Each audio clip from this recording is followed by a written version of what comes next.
Savur sevdayı bir yere fırlat. Bitti sayıp acı kaldır öyle at. Sor, herkese sor, acılar unutuluyor. Ağlayınca gözlerinden silinmiyor. Aşk her defasında bak bulunuyor. Bırakırım zamanı öyle birazdan. Sen olmadan da yine geçer nasılsa.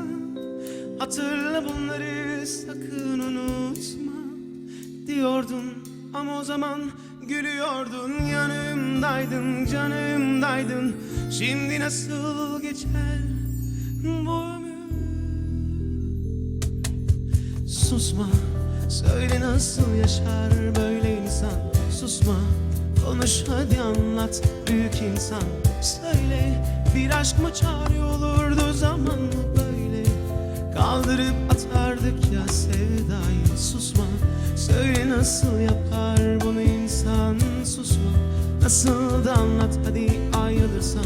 Söyle, hayat mı çare bulurdu kendini böyle.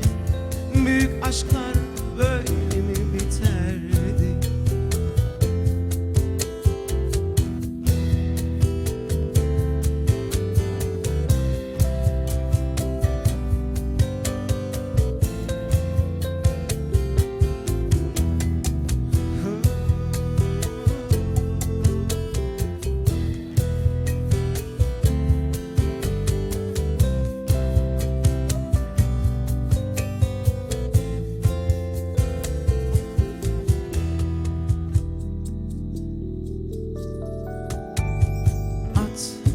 Silip at aşkları bir yere fırlat.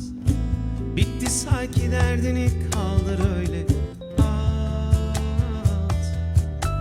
Sor, ne olur sor sen benden ayrılırsan. Ne olur düşün de bir ömrü durdursan. Aşk her defasında ben de ararsam. Bırakırım kendim öyle birazdan. Sen olmadan da yine geçer nasılsa.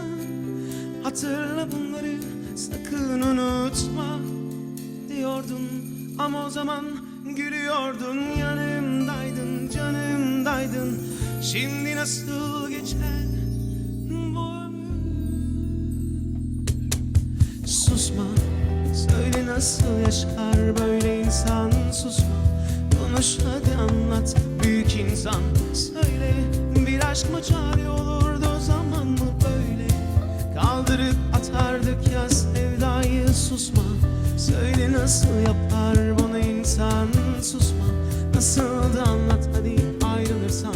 Söyle, hayat mı çare bulurdu kendini böyle. Büyük aşklar böyle mi biterdi?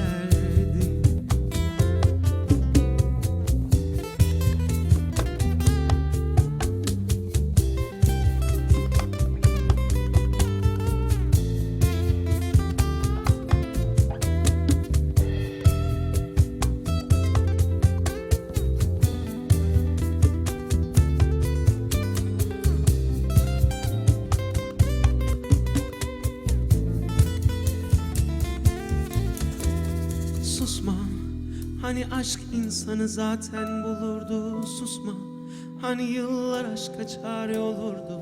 Söyle, yıllar mı daha hızlı bir kurşun mu böyle? Sensiz her gün biraz yok oluşum.